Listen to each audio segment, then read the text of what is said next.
Assalamualaikum warahmatullahi wabarakatuh. Selamat pagi dan salam sejahtera untuk kita semua.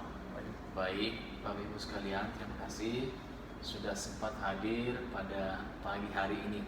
Baik, Bapak Ibu sekalian, hari ini kita mempelajari modul 7 ya, yakni bagaimana kita bisa memulai usaha. Nah, langkah-langkah apa yang akan kita lakukan dalam memulai usaha? Baik, yang pertama, kita harus mengidentifikasi usaha. Nah, gitu. Nah, saya mau tanya nih, Bapak Ibu sekalian, siapa nih yang sudah punya usaha? Saya. Oke, baik. Bapak sudah punya usaha? Belum, saya belum Nah, punya. oke, baik. Nah, bagi Bapak yang belum punya usaha, kita harus pikirkan gitu kan, apa yang harus kita lakukan sebelum memulai usaha. Nah, itu banyak sekali ya. Nah, itu. Nah, yang kedua, bagaimana kita menilai kelayakan usaha. Nah, ini khusus yang untuk ibu-ibu yang sudah punya usaha nih ya. Nah, usaha harus dipikirkan lebih matang, ibu-ibu sekalian ya, Bapak Ibu sekalian. Kenapa? Karena kalau tidak kita pikirkan dengan matang, ini bisa membuat kita rugi. Ya, makanya usaha apapun yang kita lakukan harus kita pikirkan dengan matang. Ya, jangan sampai justru ini membuat kita bermasalah atau rugi karena usaha kita sendiri. Yang tadinya niat kita baik supaya kita punya keuntungan, kita berusaha berwirausaha ya, supaya kita dapat untung, ya nantinya malah kita nggak dapat untung dong gitu. Ya, baik nih yang selanjutnya, bagaimana kita merencanakan kelayakan usaha. Nah itu. Nah, pertama kita pikirkan sebelum kita mulai usaha, yang penting adalah modalnya. Nah, bagaimana mungkin kita memulai usaha sementara modalnya tidak ada? Nah, gitu kan. Nah, yang perlu kita pikirkan adalah modal dari mana yang kita dapatkan.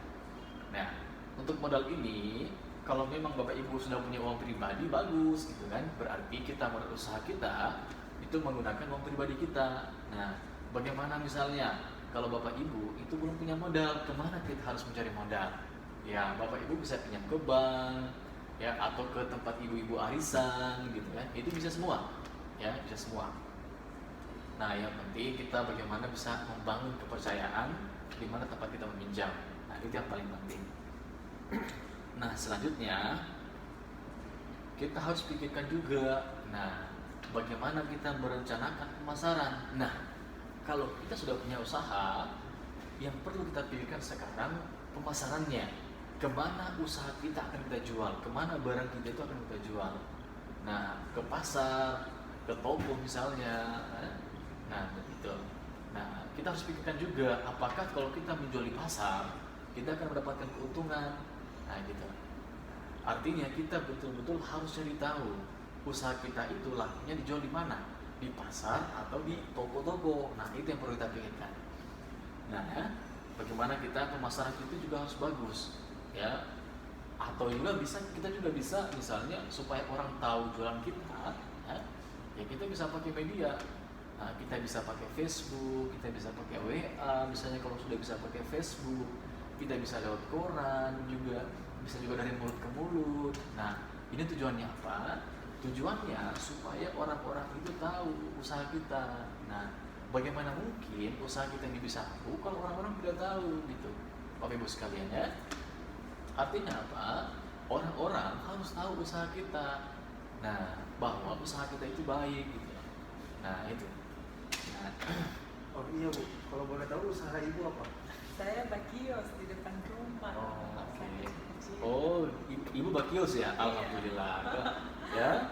Nah, ini bagus. Nah, selanjutnya, setelah usaha kita jalan, setelah usaha kita lancar, yang perlu kita pikirkan adalah bagaimana kita mengelola keuangan usaha. Nah, ini juga penting Bapak Ibu sekalian.